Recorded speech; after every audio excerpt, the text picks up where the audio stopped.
Let's go. We keep going no matter what. No quitting. We keep pushing. Come on.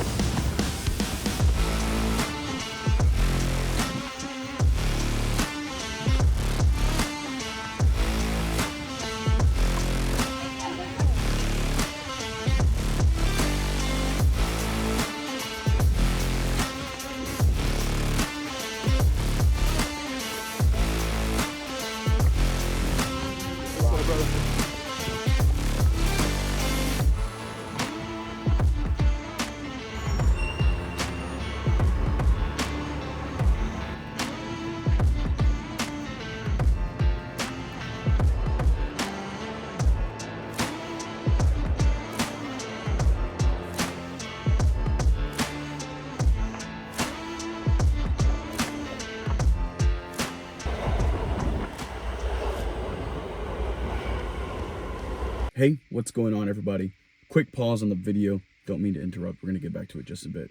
But I see that 80% of you all are not subscribed. It would absolutely mean the world to me that you subscribe, learn, we grow together, and we just have fun together. I so appreciate the support, and let's go ahead and get back to the video. All right, what is going on, everybody? New York was super fantastic, but we are back with another video.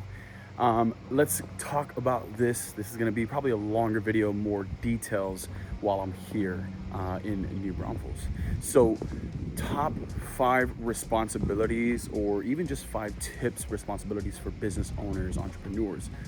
Number 1, leadership. You have to lead yourself first. Why? Because you need to lead your team. You need to lead your clients. You have to lead yourself in every area of your life.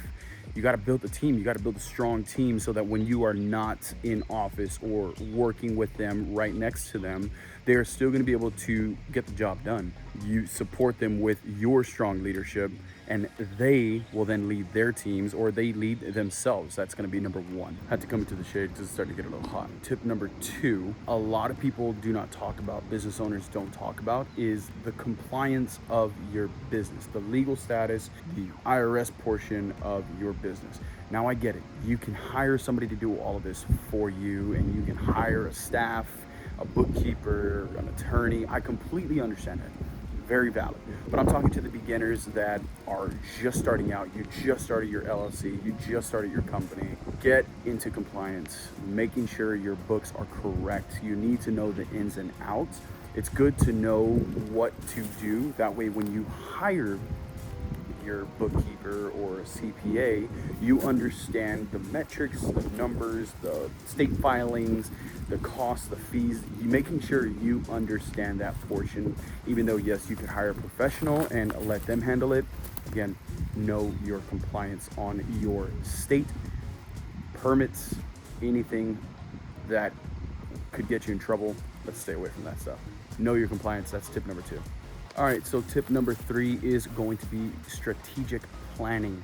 This one is very important because you need to grow your business. You need to know where your business is going or where you want it to go, because yes, you can tell and create your business on the direction that you want to build it in. There's a lot to do in strategic planning, whether it's weekly tasks, daily tasks, or quarterly goals, annual goals, 5-year goals. There's different things that you have to plan to get your business and your company to the next level. It is not a one-size-fits-all.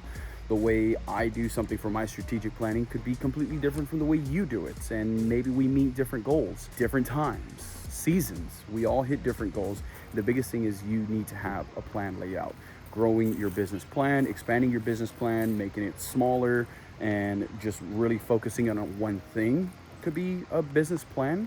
The other thing too with strategic planning is looking into the future, creating the future that you want now. That might seem a little weird because obviously it's in the future, but you need to start making it happen today, right now, for your business. And part of strategic planning is you want to make informed decisions.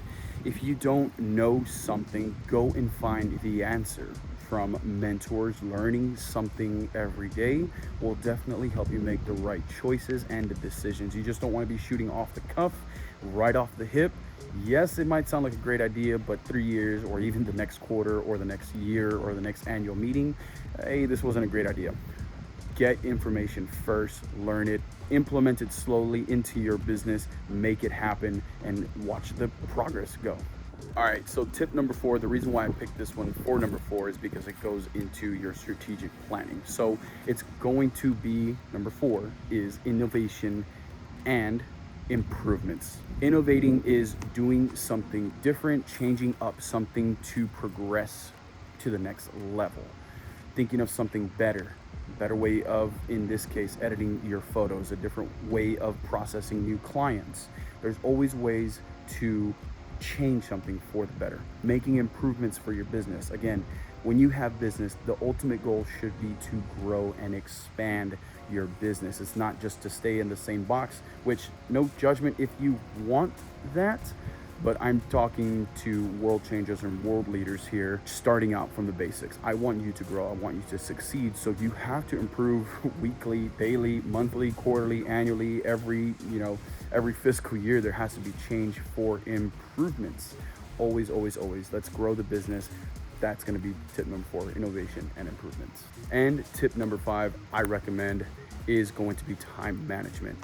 Fill up your calendar with things that are going to add value and multiply value into your life, and don't schedule yourself for things that are taken away from you, your physical life, your mental capacity. That's the biggest thing. Time focused, time centered, making sure you meet deadlines for your clients, for yourself most importantly, and for your team. Time management is one of the most important things, and I have gotten a whole lot better with filling up my calendar, with consistently progressing myself every day, whether that's putting in my calendar, read this book or learn this thing.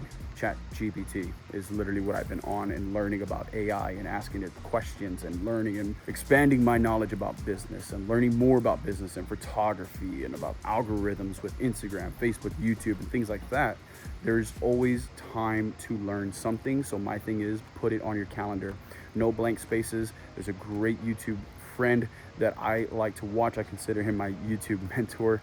His name is Dan Martell. He talks about it all the time. No blank spaces, no white spaces in your calendar, because you always need to be productive in growing either yourself, your family, and your business. That's the biggest thing. Things that are going to add value to your life, make time for that. Things that are taken away from your life, completely delete that from your calendar. That's the biggest thing. Time management. All right, so those are the 5 tips I have for you. I highly recommend you implement them some way in your calendar, in your life. These are things that I do. That's why I'm teaching you. I'm only going to teach you what I've done and what I've learned from others. Biggest thing is stay focused, do not give up. That's all I got for you. If you haven't already, be sure to like and subscribe. We'll see you in the next video. Peace.